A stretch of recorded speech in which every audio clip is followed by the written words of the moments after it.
The forbidden desire. Rhett had traveled across countless star systems, but nothing compared to the sight before him. The planet Bashara was a breathtaking world of towering crystalline spires, floating gardens, and cascading waterfalls that shimmered under twin moons. It was a place of unrivaled beauty, just like the woman he had come to see. Oriane. Even among the most diverse species in the galaxy, she was unique. Half human, half Vacheron, she possessed an ethereal beauty that made her the most desired woman in the known universe. Her bioluminescent silver hair glowed faintly in the dim light of the Vacheron night, and her iridescent golden eyes held a wisdom far beyond her years. The nobles of 100 worlds sought her hand, but none were worthy. She was untouchable, bound by duty to her people. And Rhett? He was just an explorer, a human who had no business standing in the heart of Bashara's capital city, let alone near the royal palace. But fate had drawn him here. A dangerous arrival.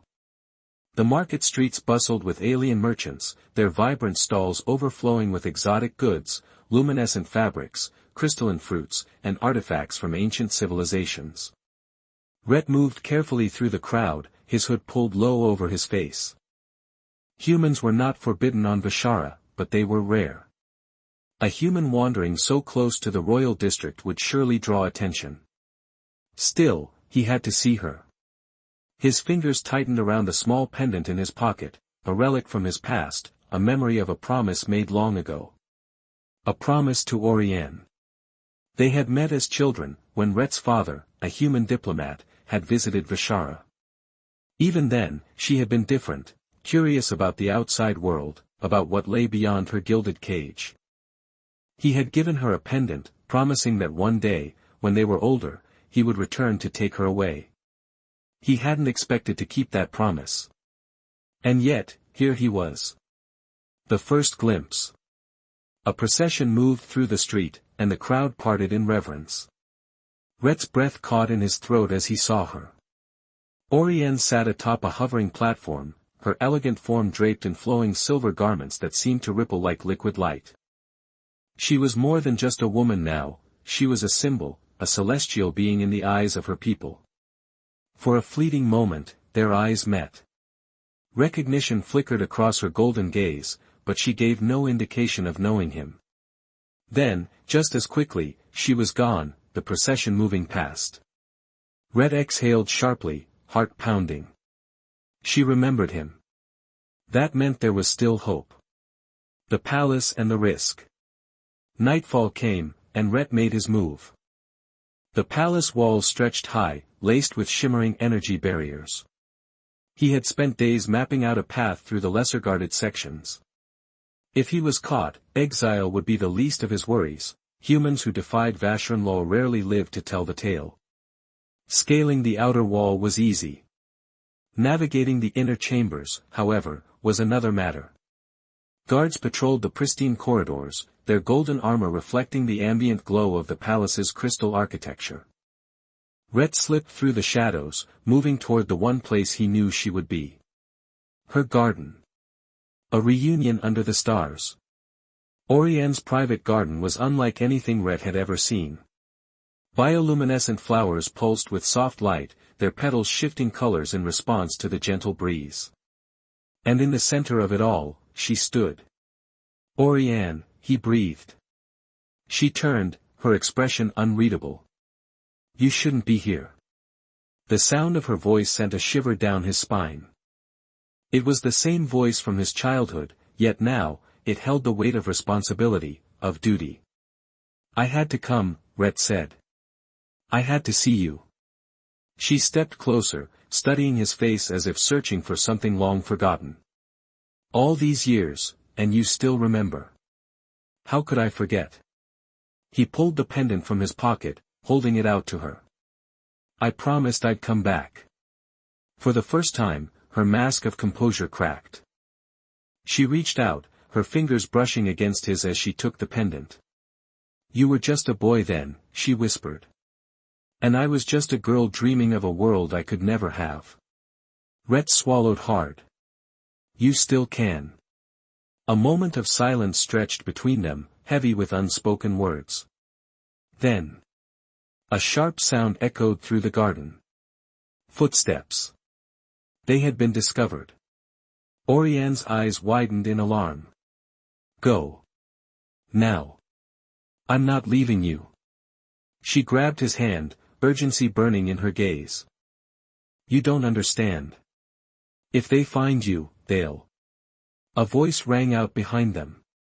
Step away from him, princess. Rhett turned to see a squad of Vacheron enforcers, their weapons raised. The choice was no longer his to make. The price of defiance. The gleaming weapons aimed at Rhett's chest hummed with barely contained energy. One wrong move, and he would be nothing more than a scorch mark on the palace's pristine crystal floor. Oriane stepped between him and the enforcers, her golden eyes flashing. Stand down, she commanded, her voice steady despite the tension crackling in the air. The lead enforcer, a tall Vacheron male with sharp, silver features, hesitated. Princess, this human is an intruder.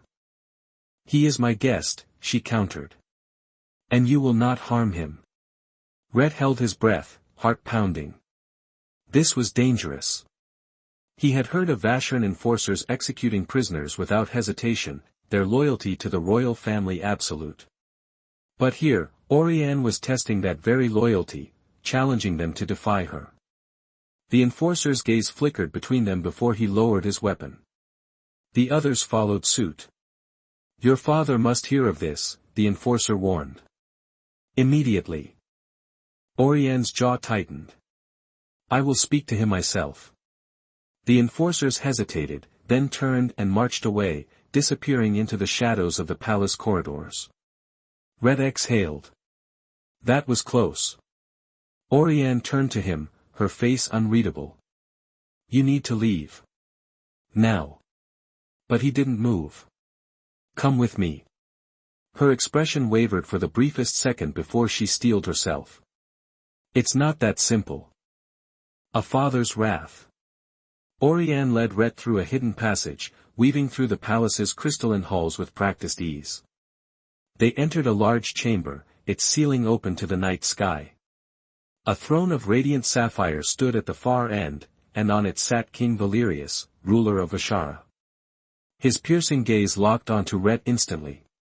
You dare set foot in my home? Rhett squared his shoulders. I came for Oriane. The king's lips curled into a mirthless smile. Of course you did. You are not the first man to think he is worthy of her. She's not some prize to be won, Rhett shot back. She deserves to choose her own path. A flicker of something, amusement, perhaps, crossed Valerius' face. You are bold. But foolish. Oriane stepped forward. Father, listen to me. Rhett is. He is nothing, Valerius interrupted coldly. A human. A visitor from a dying world. Rhett clenched his fists, but before he could speak, Oriane turned to her father. And yet, when I look at him, I see something more than all the nobles who bow before you. Silence fell over the chamber. The king's gaze hardened. You will not defy me for a human. I already have, she said softly. A dangerous offer. The tension in the room was suffocating. Rhett could see the war playing out in Valerius' mind, the father against the ruler. Finally, the king rose from his throne.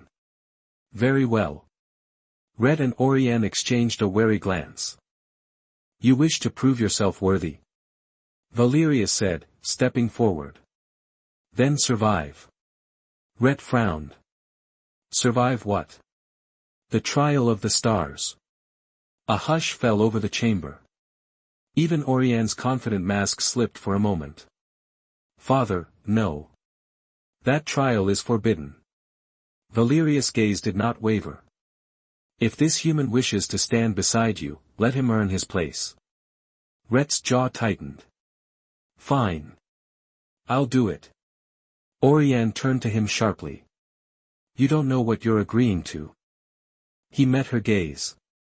If it means staying with you, I'll face whatever comes. Valerius smirked. Then let the trial begin. The arena of the gods. Ret stood on the edge of a massive stone platform, suspended over a glowing abyss. The trial of the stars was a test of endurance, intelligence, and sheer willpower. Few survived.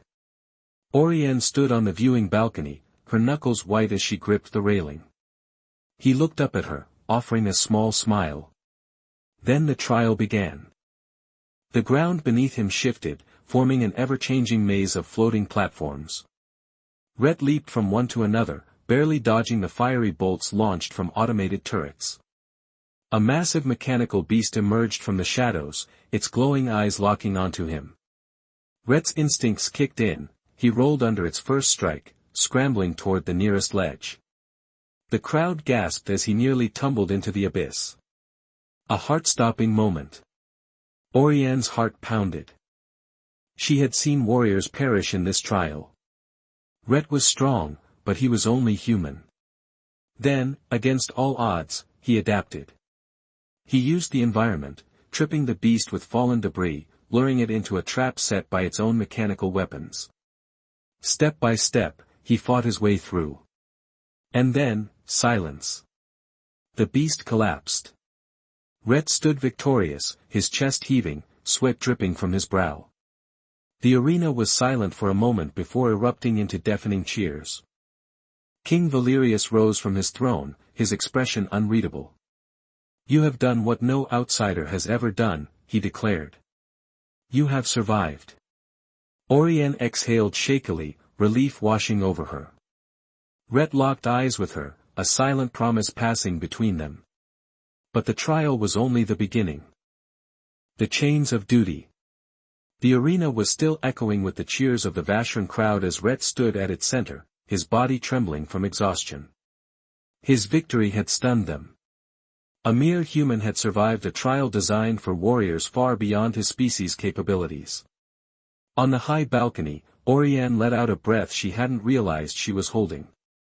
He was alive. But the real challenge was only beginning. A ruler's final decree. King Valerius stood at the edge of the royal balcony, his sharp golden eyes locked onto Ret below. The cheering subsided as he raised a hand for silence. "You have survived the trial of the stars, human," the king announced. "You have earned the right to stand in my court. But that does not mean you are worthy of my daughter." Ret clenched his fists. "I didn't fight for a title. I fought for her." A murmur ran through the gathered nobles. The idea of a human openly declaring his devotion to a Vacheron princess was unheard of. Valerius' lips curled into a cold smirk. "Then prove it again." Ret tensed. "What do you mean?" "If you wish to stand at Orianne's side, you must forsake your past.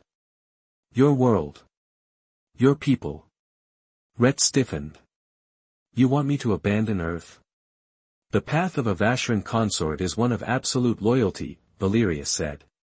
"You will renounce your human heritage and become one of us, mind, body, and soul."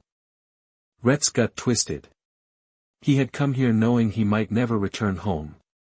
But to give up his humanity entirely? He turned to Orianne.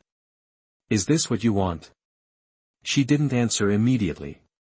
When she finally spoke, her voice was barely above a whisper. "I don't want you to lose yourself." Valerius' gaze darkened. "Then the choice is his." The weight of choice. That night, Ret stood on the palace balcony, gazing up at the twin moons of Vashara. The air was cool, carrying the scent of alien flowers that bloomed in the gardens below. He had fought through fire and steel for Orianne, but now he faced a battle within himself. He barely heard her approach until she was standing beside him. "I'm sorry," she murmured. Ret turned to her, searching her face. "For what?" "For putting you in this position." He shook his head. "This isn't your fault. It's your father's test." She looked away. "He doesn't believe a human could ever truly belong here." Ret exhaled. "And maybe he's right."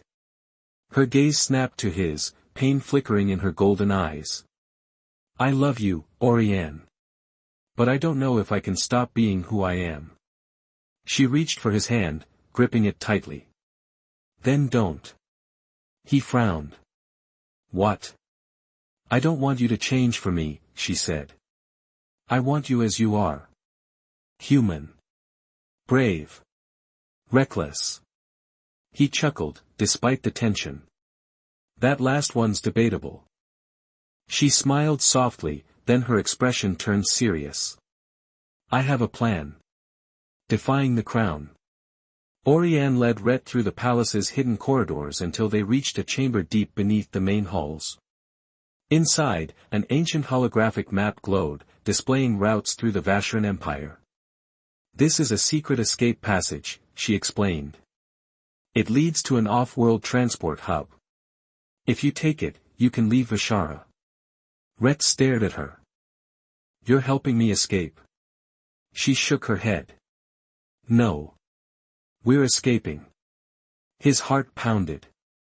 Oriane. I won't let my father dictate my future, she said fiercely. If I stay, he will bind me to a political marriage, and I will be nothing more than a pawn. But with you. I have a choice. Rhett hesitated. He had fought to be with her, but could he really ask her to leave behind everything she had ever known? As if sensing his doubt, she cupped his face gently. I choose you, Rhett. No matter the cost. His breath hitched. Then let's go. But before they could take another step, the chamber doors slammed open.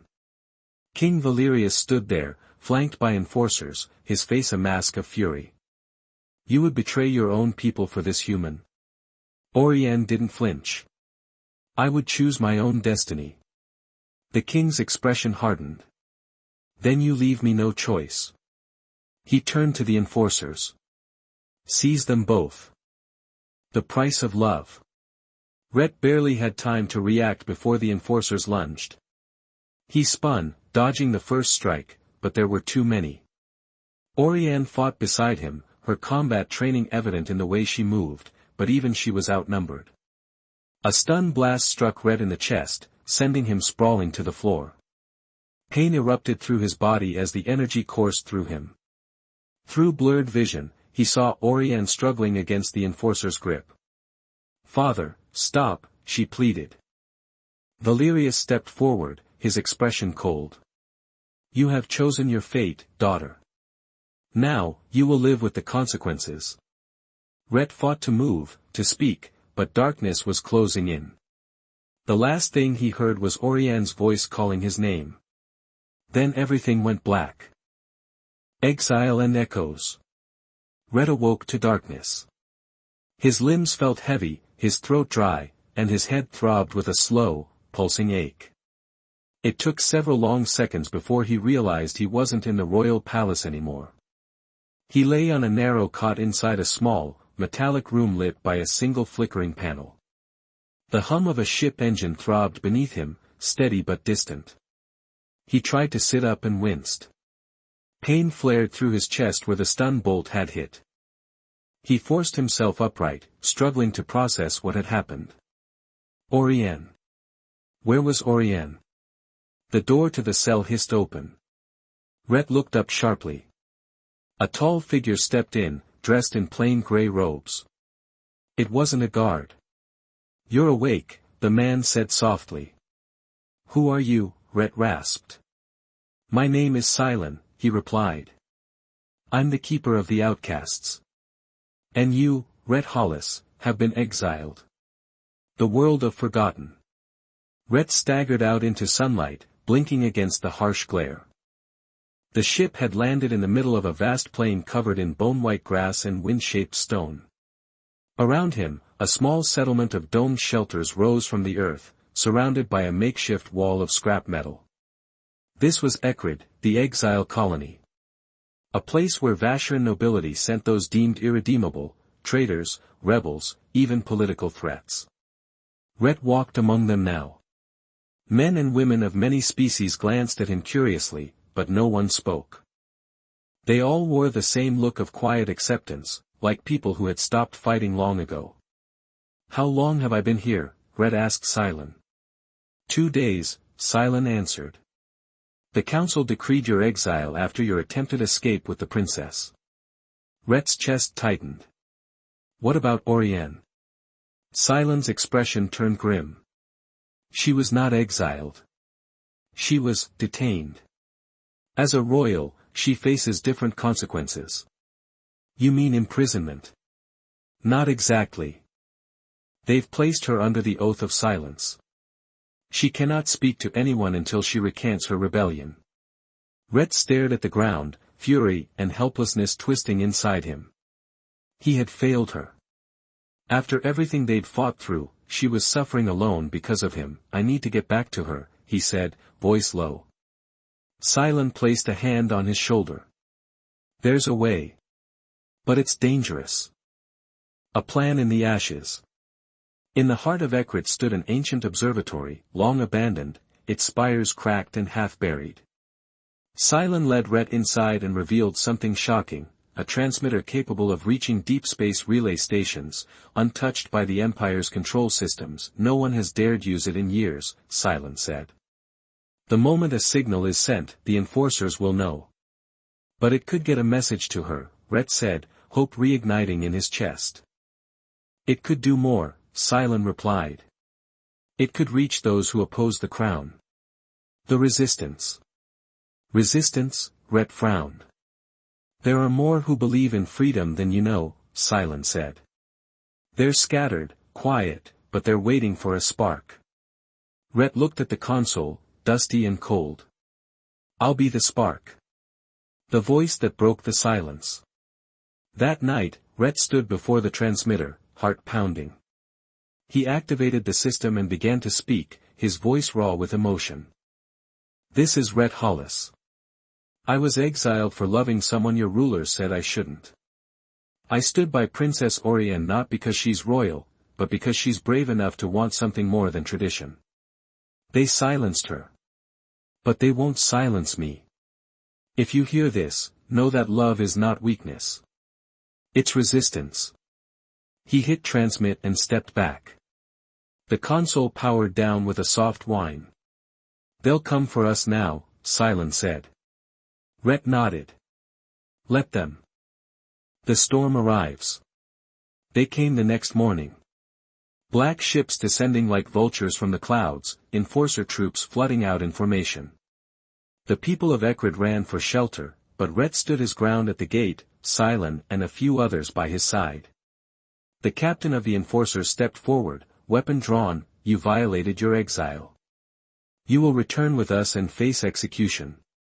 Rhett raised his chin, not without Orianne. The captain sneered, you'll die for nothing. But before the order could be given, something unexpected happened. The sky shimmered, and from the western horizon, a fleet of unmarked ships emerged. The resistance had come. Fighters strafed the enforcer ships, forcing them back. Resistance troops poured into the colony, pushing the Imperial forces into retreat. Rhett turned to Cylon, stunned. How did they get here so fast? You're not the only one who still believes, Cylon said with a smile. Freedom's fire. In the aftermath of the battle, Rhett stood atop the colony wall and watched as the resistance secured the area. He had fought, survived, and somehow inspired a rebellion. But he hadn't done it alone. As the dust settled, a sleek resistance craft landed near the observatory. The door hissed open, and Orianne stepped out. She was pale, but her eyes burned with defiance. Rhett ran to her, and when they met, she threw her arms around him, shaking. They tried to break me, she whispered. They failed, he whispered back. They stood in silence for a moment, then Rhett said, we have a war to fight. Orianne smiled. Then let's win it. Rebellion beneath the stars. The resistance made camp beyond the walls of Ekrid, a sea of tents glowing beneath the night sky. Makeshift banners fluttered in the wind, each one a symbol of a world lost to the Empire, now fighting to be free again. Rhett sat at a table with Orianne, Cylon, and 3 resistance leaders he hadn't met before. They were scarred, weathered beings, an elven tactician named Juno, a burly Turok commander named Hask, and a human woman known only as Ren. Maps and holograms covered the surface before them. Our goal, Juno said, pointing to a spinning hologram of the capital world, is to reach the heart of the empire. You mean dethrone her own mother? Ren asked, raising an eyebrow toward Oriane. Oriane's voice was calm. She may be my mother, but she no longer represents my people. She serves only herself. Hask grunted approval. Bold blood runs in you. Rhett glanced at Oriane, feeling the gravity of her choice. You sure you're ready? She looked him in the eye. I've never been more sure of anything. A dangerous bargain. To overthrow the crown, they needed more than soldiers. They needed legitimacy, support from key houses within the Vacheron royal circles. Oriane suggested one name, Lyriath of House Sivan, an old rival who despised the queen but had never dared to oppose her. If she backs us, Oriane said, others will follow. And if she doesn't? Red asked. Then we fall before we ever rise. They traveled by stealth ship to the floating citadel of Sivan, a palace that drifted above oceans of violet mist. Lyriath greeted them with sharp eyes and a sharper smile. You must be desperate to come here, princess, she said, sipping from a jeweled glass. Oriane didn't blink. We want you to join the resistance. Help us bring the queen down. Lyriath chuckled. And why would I risk my legacy for yours? Because it's not legacy we're building, Rhett cut in. It's the future. She regarded him with mild amusement. You're the human who started all this. The lover boy. The one who wouldn't stay in his place, Rhett said, steady. Lyriath smiled. Maybe that's exactly what we need. The queen strikes back. News of the resistance spread like fire across the empire. But so did the queen's wrath. Within days, entire cities were locked down. Loyalist fleets were dispatched to crush any rebel strongholds. Spies hunted Oriane's allies in secret. Ren received word that several of their safe houses were compromised. She's moving fast, she warned. She's scared, Silent said. Fear makes tyrants reckless. Despite the chaos, more systems pledged support. Oriane's message reached not just nobles, but citizens who had long suffered in silence. We're not just fighting for a throne, she told them. We're fighting for a voice. Betrayal from within. During a strategy meeting, an alarm shrieked through the command center. Explosions lit up the outer perimeter. Ships turned against each other, resistance vessels firing on their own allies. We've been infiltrated, shouted Juno. Rhett ran to the control station, eyes scanning for answers. Data poured in, communications jammed, internal sabotage. Ren slammed her fist into the console. Someone sold us out. Oriane's face went pale. Who had clearance to the coordinates? All eyes turned toward one man, Krellin, a newly recruited envoy from House Solari. They found him trying to flee in a transport pod. Rhett tackled him to the ground. You gave us up, Rhett shouted. Krellin sneered. You really think a human and a disgraced princess can lead a revolution? You're just a spark. And sparks burn out. Rhett stood over him, breathing hard. Maybe. But fire spreads. Recovery and resolve. The battle cost them dearly. Nearly a third of the resistance fleet was damaged. Dozens of fighters were lost. Morale wavered. Rhett sat with Oriane under the stars. They hadn't spoken much since the attack. Do you think we're doing the right thing? Rhett asked. I used to wonder, she said softly. But every time someone joins us, every time someone refuses to be silent, I know we are. She turned to him. I don't want to rule, Rhett. I want to build something better. Then let's build it together. She took his hand. We already are. The uprising begins. In the following weeks, they regrouped. New ships arrived from distant allies. More houses declared their loyalty. Even within the capital, whispers of rebellion grew. The resistance prepared for their final strike. The palace is a fortress, Juno warned. You won't just walk in. Then we fly, Rhett said. Their plan was bold, disguised assault shuttles, a strike team to breach the palace, and a simultaneous uprising from within the capital's lower sectors. We hit her hard. Fast. And we don't look back, Oriane declared. Everyone nodded. The day came. Rhett stood on the bridge of their command ship, heart pounding. Ahead, the capital world loomed, brilliant, brutal, and still unaware of what was coming. For every voice that was silenced, he said. For every dream stolen, Oriane added. For the galaxy, Silence said. And with that, the fleet jumped into hyperspace, toward the final battle. The fall of the Golden Throne. The Resistance fleet broke through the veil of hyperspace in a blaze of fire and light, surrounding the capital world like a halo of rebellion. Rhett stood at the front viewport, his breath catching as the gleaming spires of the Imperial City came into view, towers of gold and crystal piercing the clouds like blades. This is it, Oriane said, her voice steely. No turning back now. Beside her stood Silence, battle-ready in full armor, and Ren, checking her weapons with a sharp glint in her eyes. The three of them led separate strike units, each tasked with breaching one of the palace's shield nodes.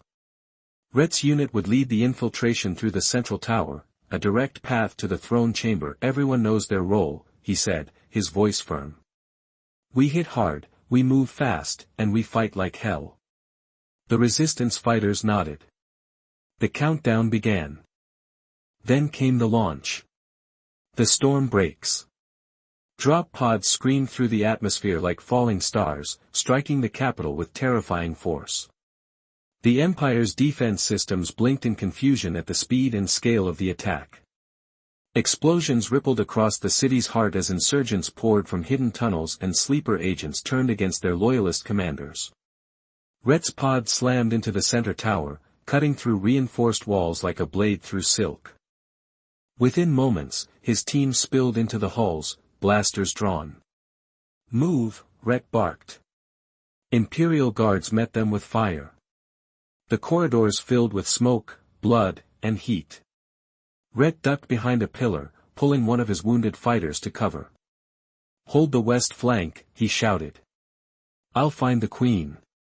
Somehow, through fire and chaos, he kept moving upward. Mother and daughter.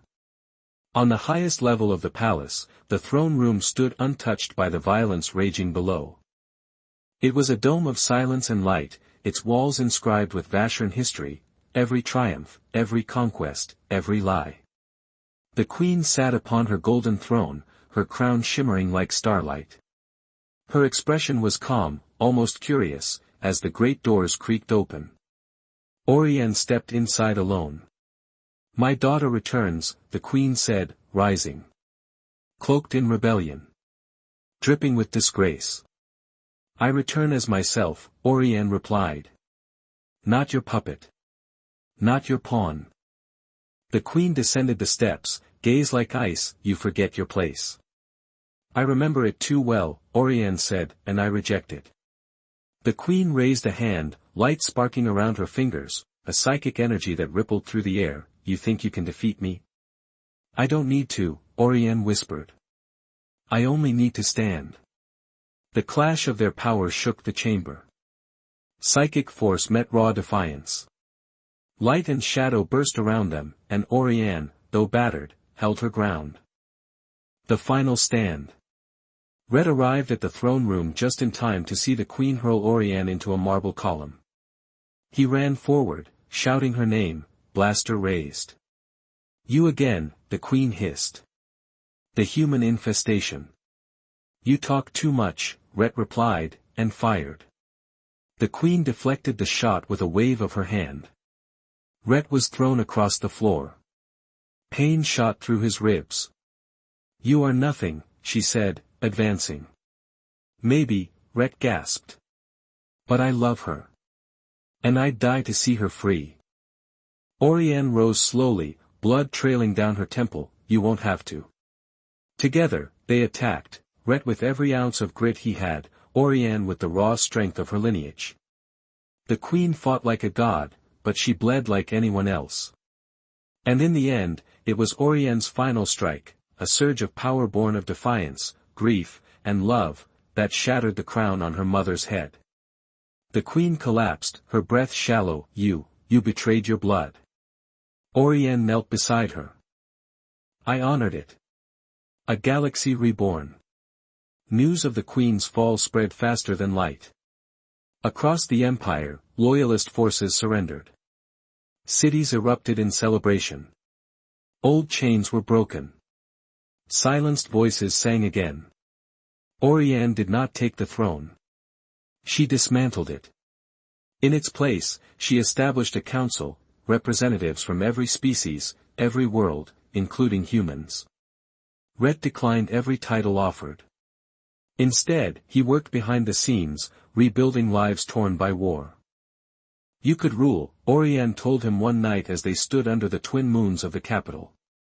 I don't want a crown, he said, brushing her hand. I want you. Then you already have everything. Legacy of stars. Years later, stories of the revolution became legend. They spoke of the most desired woman in the galaxy, who gave up a throne to find her soul. They spoke of the human who dared to love her, who crossed galaxies and gave the stars a reason to hope again. And sometimes, on quiet nights, Rhett would walk the gardens of their new home, a small child in his arms, pointing up at the stars. You see that one, he'd say. That's where your mother changed the world. And that one? That's where I met her. And in that moment, under the galaxy they helped reshape, the future glowed bright with promise.